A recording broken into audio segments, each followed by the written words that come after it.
வணக்கம். பழனியாண்டவர் அக்குப்பஞ்சரிலிருந்து இன்றைக்கி நம்ம என்ன பார்க்க போகிறோம் அப்படின்னா, ஆண்களுக்கான விசேஷ சக்தி. இது நம்ம அக்குப்பஞ்சரில் எப்படி பண்ணுவோம் அப்படின்னு பார்க்கலாம். சரிங்களா? இது ஆண்களுக்கு முக்கியமாக ஒரு புள்ளி. மாஸ்டர் டுங் என்பவர் ஒரு புக்கே எழுதியிருக்காரு. அதில் இந்த ரெண்டு பாயிண்ட் தான் கொடுத்துருக்காரு. ஆண்களுக்கான விசேஷத்துக்காண்டி இந்த ரெண்டு பாயிண்ட் தான் கொடுத்துருக்காரு. இந்த பாயிண்டில் நீடிலும் போடலாம், ப்ரெஷரும் கொடுக்கலாம். புரிஞ்சிட்டிங்களா? பெருவரல் சைடில் கால் பாதத்தில் பெருவரல் சைடு இருக்கு பாருங்கள். பெருவரல் சைடில் நேராக வந்தீங்கன்னா கணுக்கால் மூட்டு இருக்குது இல்லையா? கணுக்கால் மூட்டிலிருந்து 3 இன்ச்சு மேலே போயிட்டிங்கன்னா 77.21 ஒரு பாயிண்ட்டு. இதுதான் டுங் அக்குப்பஞ்சர். இது கால் மூட்டிலிருந்து கணுக்கால் மூட்டிலிருந்து 3 இன்ச்சுக்கு மேலே இருக்குது 77.21. இதில் ஒரு நீடில், அதாவது டிபியா எலும்பு. இதுக்கு பேர் என்னென்னா, உள்ளே இருக்கிறதுக்கு பார்த்திங்கன்னா டிபியா எலும்பு. இந்த டிபியா எலும்பை ஓரமாக டச் பண்ணிட்டு போகிற மாதிரி ஒரு நீடில் உள்ளே இறக்கணும். அப்படி இல்லையா, நீடல் குத்த சங்கடமாக இருந்ததுன்னா நல்லா ப்ரெஸ் பண்ணி 100 தடவை ப்ரெஸ் பண்ணி கொடுங்க. இது ஒரு பாயிண்ட்டு. அடுத்தாக்கில் இந்த கணுக்கால் மூட்டு இருக்கு இல்லையா? அந்த கணுக்கால் மூட்டை இருந்து நேர 7 இன்ச்சு மேலே ஒரு பாயிண்ட் இருக்குது. அந்த பாயிண்ட்டுக்கு என்ன கொடுத்துருக்காருன்னா 77.19. இது ஒரு பாயிண்ட்டு கொடுத்துருக்காரு. இந்த 2 பாயிண்ட்டுமே ஆண்களுக்கு மிகவும் சிறப்பான சக்தி வாய்ந்த புள்ளி. மருந்து மாத்திரை எதுவுமே எடுக்க வேண்டாம். இதை கண்டினியூவாக நீங்கள் சாப்பிட்டுக்கிட்டு இதை கண்டினியூவாக ப்ரெஸ் பண்ணிக்கிட்டு வந்தாலே போதும். இல்லைன்னா நீடில் போட்டாலும் போதும். சரிங்களா? இது போடும்போது ஆண்களுக்கு மிக சிறப்பாக இருக்கும். சரி, இது என்னால் அக்குப்பஞ்சர்லாம் போட முடியாதுய்யா, வேறு என்ன செய்கிறது, வேறு ஏதாவது சாப்பிடுற மாதிரி ஏதாச்சும் சொல்லுங்கள் அப்படின்னா, அப்படியே கீழே பாருங்கள், வீட்டு வைத்தியம்னு போட்டிருப்பேன். இது பாதாம் ஒரு 100 கிராம், பிஸ்தா ஒரு 100 கிராம், முந்திரி பருப்பு ஒரு 100 கிராம். நல்லா நயமாகவே வாங்கிக்கிடுங்க. உங்கள் உடம்புக்கு தானே சாப்பிட போகிறீங்க. இந்த 100 கிராம் ஒரு மாதத்துக்கு மட்டும்தான். இதை பாதாம் 100 கிராமை 1 ஸ்பூன் நெய் விட்டு வறுக்கணும். பிஸ்தாவை 1 ஸ்பூன் நெய் விட்டு வறுத்து தனியாக வைக்கணும். முந்திரி பருப்பையும் 1 ஸ்பூன் நெய் விட்டு தனியாக வறுக்கணும். வறுத்து தனித்தனியாக வச்சுட்டு நல்லா ஆறணும். ஆறின பிறகு மிக்சியில் தனித்தனியாக அரைச்சி வைக்கணும். அரைச்சி வச்சு அதுக்கப்புறம் ஒன்றா மிக்ஸ் பண்ணுங்கள். ஒன்றா மிக்ஸ் பண்ணி பால் இருக்குது பார்த்தீங்களா, ஒரு டப்பாவில் ஸ்டோர் பண்ணி வச்சுக்கோங்க.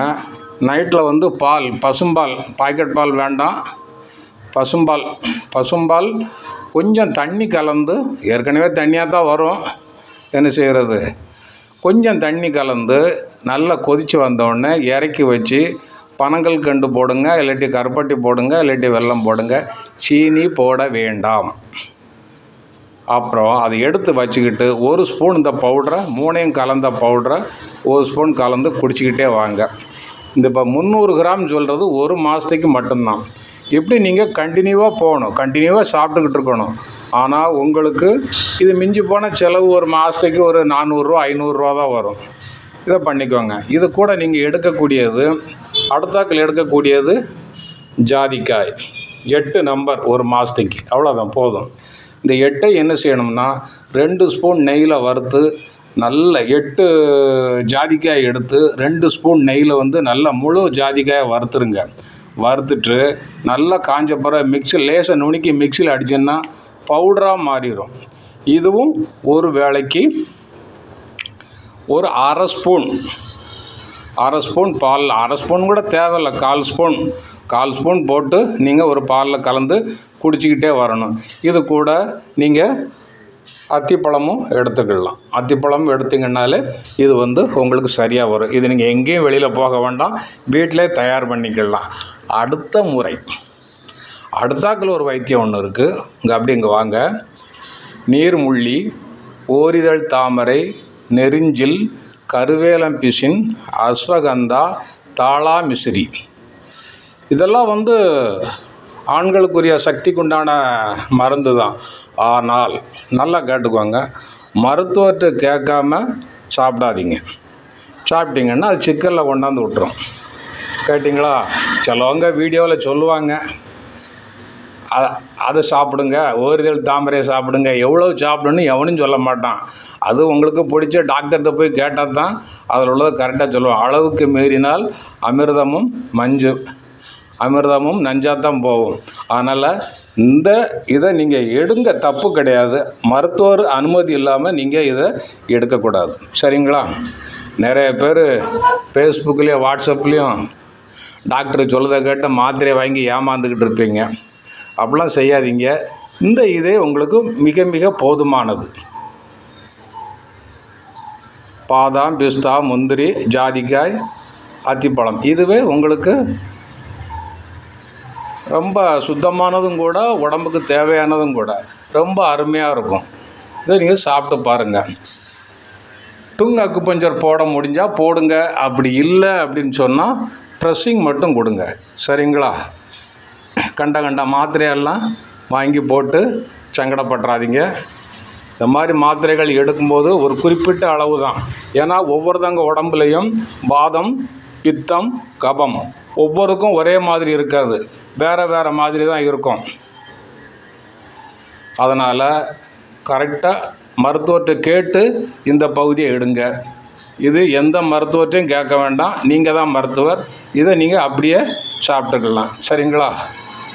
நல்லா சாப்பிடுங்க, ஆரோக்கியமாக இருங்க. நன்றி, வணக்கம். வேறு ஏதாவது சந்தேகம் இருந்ததுன்னா கமெண்டில் கேளுங்க, ஷேர் பண்ணுங்கள். வேறு எதுவும் டவுட் இருந்தாலும் கேளுங்க, ஒன்றும் ப்ராப்ளம் இல்லை. நம்ம மெயினாக அக்குபஞ்சர் தான். அக்குபஞ்சரில் சரி பண்ணலாம், ஒன்றும் தப்பு கிடையாது. கொஞ்சம் லேட் ஆகும், அவ்வளோதான். எந்த வியாதியுமே குணப்படுத்த முடியாதுன்ட்டு இல்லை. என்ன மனம் உடஞ்சி பெறக்கூடாது, அவ்வளோதான். கொஞ்சம் லேட் ஆகும். நம்ம சொன்ன உடனே நம்ம ஆட்கள் ஒரு மாத்திரையை வாயில் போட்டோடனே எந்திரிச்சு ஓடணும்பாங்க, அது நம்மளால் முடியாது. கொஞ்சம் கொஞ்சமாக செஞ்சுட்டு வாங்க, கரெக்டாக ஆட்டோமேட்டிக்காக தெரியும். உங்களுடைய குணமாக வர்றது நல்லாவே தெரியும். டங் அக்குபஞ்சர் போட முடிஞ்சால் போடுங்க, இல்லாட்டி அந்த இடத்துல ப்ரெஸ்ஸிங் கொடுங்க. கணுக்கால் மூட்டிலிருந்து 3 இன்ச்சு மேலே, கணுக்கால் மூட்டிலிருந்து 7 இன்ச்சு மேலே எலும்பை ஒட்டியே தான் வரும். அதனால் நீங்கள் யோசிக்க வேண்டாம், தாராளமாக செய்யுங்க. வாழ்க வளமுடன், நல்வாழ்த்துக்கள்.